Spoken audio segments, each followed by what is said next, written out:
उत्तर प्रदेश के जनपद बुलंदशहर में खुर्जा तहसील क्षेत्र में ऊर्जा उत्पादन की दिशा में आज एक बड़ी उपलब्धि है। आज देश के प्रधानमंत्री नरेंद्र मोदी ने 660 मेगावाट क्षमता वाले THDC हाइड्रो पावर प्रोजेक्ट का डिजिटल माध्यम से लोकार्पण किया है। ये लोकार्पण कानपुर से वर्चुअल तरीके से किया गया है। THDC द्वारा निर्मित इस विशाल हाइड्रो पावर प्रोजेक्ट का निर्माण बुलंदशहर जिले के खुर्जा तहसील क्षेत्र में किया गया है। इस प्रोजेक्ट से न केवल क्षेत्र में ऊर्जा उत्पादन को बढ़ावा मिलेगा, बल्कि उत्तर प्रदेश सहित उत्तराखंड और राजस्थान में बिजली आपूर्ति तंत्र को भी एक नई मजबूती मिलेगी। इससे औद्योगिक क्षेत्रों और घरेलू उपभोक्ताओं को अधिक और स्थिर बिजली की आपूर्ति सुनिश्चित होगी। वही जानकारी देते हुए कार्यपालक निदेशक कुमार शरद ने बताया कि ये पावर प्लांट न केवल जिले के लिए बल्कि पूरे प्रदेश के लिए गर्व की बात है। इससे हमें ऊर्जा के क्षेत्र में आत्मनिर्भर बनने में मदद मिलेगी। आज प्रधानमंत्री का डिजिटल लोकार्पण हमारे लिए एक ऐतिहासिक क्षण है।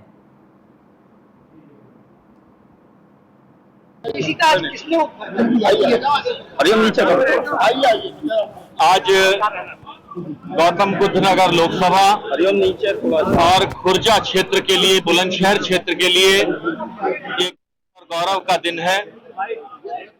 पिछले 25 वर्षों से जो परियोजना लटकी हुई थी, आज उसकी परिणति एक सफल उद्घाटन के रूप में हुई है। मैं धन्यवाद देता हूं प्रधानमंत्री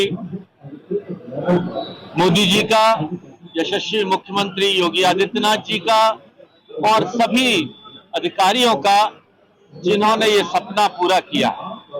मैं अपनी ओर से, अपनी साथी विधायक मीनाक्षी जी की ओर से, चेयरमैन खुर्जा की ओर से और सभी जनप्रतिनिधियों की ओर से धन्यवाद भी देता हूं प्रधानमंत्री जी और मुख्यमंत्री जी का कि हमारे इस क्षेत्र को एक ऐसी सौगात, एक ऐसी भेंट दी है जिससे ना इस क्षेत्र में विकास की गति बढ़ेगी, उद्योगों के लिए जो बिजली की आपूर्ति की कमी थी वह पूरी होगी।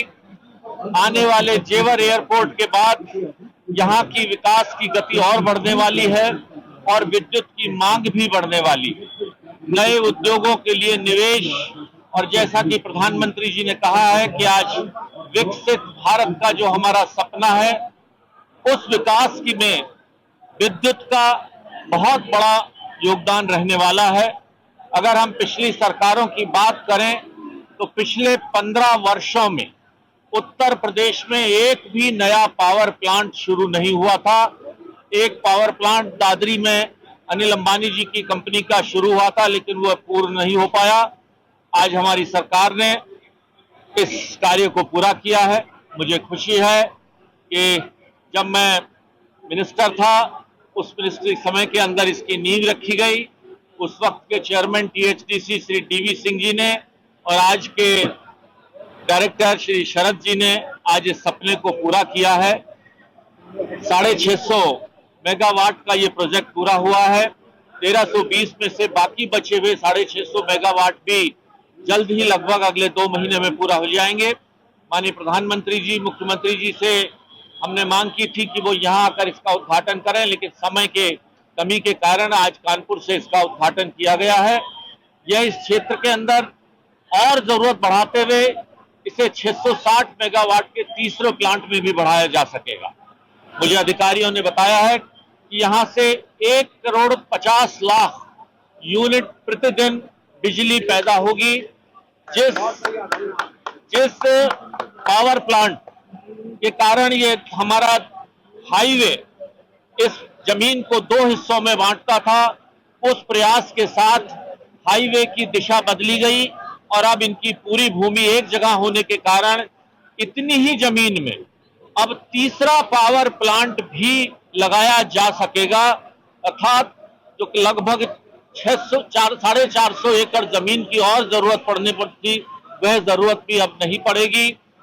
क्षेत्रवासियों को बिजली की उपलब्धता के साथ साथ रोजगार के भी नए साधन खुलेंगे, नए आयाम स्थापित होंगे।